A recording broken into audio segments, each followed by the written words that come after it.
बिहार में सियासी घमासान अभी कुछ दिनों से चल ही रहा है और इन सियासी घमासान के बीच बिहार के सीमांचल में गृह मंत्री अमित शाह का दौरा होने वाला है।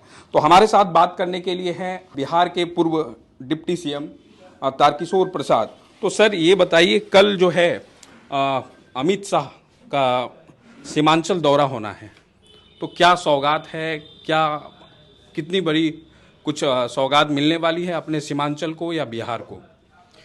नहीं, देखिए, बिहार में जो राजनीतिक परिदृश्य बदला है उस परिप्रेक्ष्य में पूरे बिहार के सभी सीटों पर हम अपनी स्थिति को बेहतर करना चाहते हैं, सभी सीटों को जीतना चाहते हैं। आने वाले दिनों में जो एनडीए गठबंधन एक बड़ा स्वरूप लेगा और भारतीय जनता पार्टी सभी सीटों पर बेहतर करने के लिए अलग अलग क्षेत्र में इस तरह का बड़ा कार्यक्रम का आयोजन कर रही है। क्या कोई खास मकसद? निश्चित तौर पर खास मकसद है। जिस प्रकार से श्री नीतीश कुमार जी ने एनडीए को छोड़कर और जंगल राज के प्रणेता के महागठबंधन के साथ उन्होंने अपना नाता जोड़ा और जिस प्रकार से विपक्षी एकता के नाम पर उन्होंने राजनीतिक तौर पर झूठ बोलने का काम किया, तो उसके कारण लोगों में एक उनके प्रति गुस्सा है, क्योंकि बिहार के लोगों ने एनडीए के नाम पर वोट दिया था। और यह इस रैली में साफ झलकने वाला है कि वर्तमान सरकार के खिलाफ लोग में जो गुस्सा है वो पूर्णिया के ऐतिहासिक उस जनसभा में उस भीड़ के कारण जो वहाँ पर पूरे इस क्षेत्र के लोग जमा होने वाले हैं, वो गुस्सा कहीं न कहीं उस संख्या बल के आधार पर दिखेगा।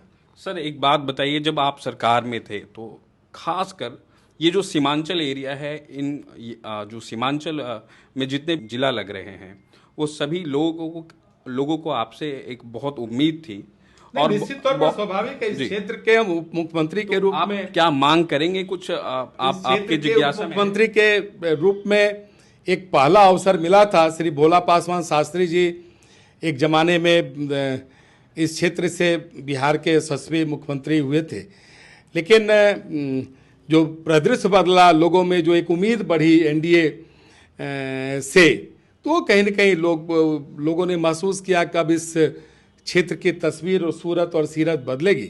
लेकिन अल्प दिनों में यह सरकार चली गई और स्वाभाविक है कि इस क्षेत्र के प्रतिनिधित्व करने के नाते हमारी अपेक्षा भी है और उस अपेक्षा के लिए भारत सरकार भी कहीं न कहीं इस पूरे क्षेत्र के विकास के लिए, इस क्षेत्र की जो कुछ कठिनाइयां हैं, उन कठिनाइयों को दूर कैसे हो, इसके लिए एक लगातार हम सबों का संवाद है और यह जनसभा उसी का एक बढ़ता हुआ कदम है।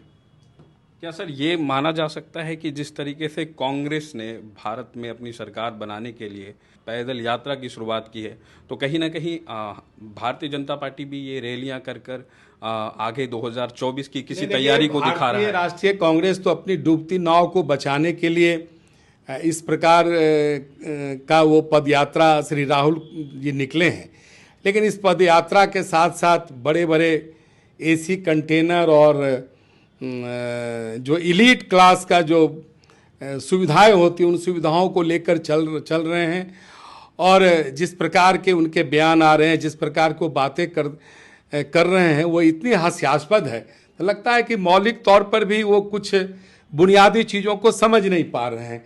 कभी लीटर को किलो बोलते हैं, कभी किलो को लीटर बोलते हैं।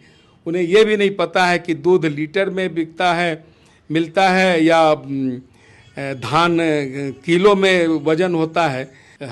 हमारी जो चुनौतियां हैं वो हम कैसे दूर करें। और भारत के यशस्वी प्रधानमंत्री श्री नरेंद्र मोदी जी ने जिस प्रकार से भारतवर्ष को एक यशस्वी भारत के रूप में परिणत करने में अपनी अहम भूमिका निभाई है और पूरे वैश्विक स्तर पर भारत आज यशस्वी राष्ट्र के रूप में आज उभरा है।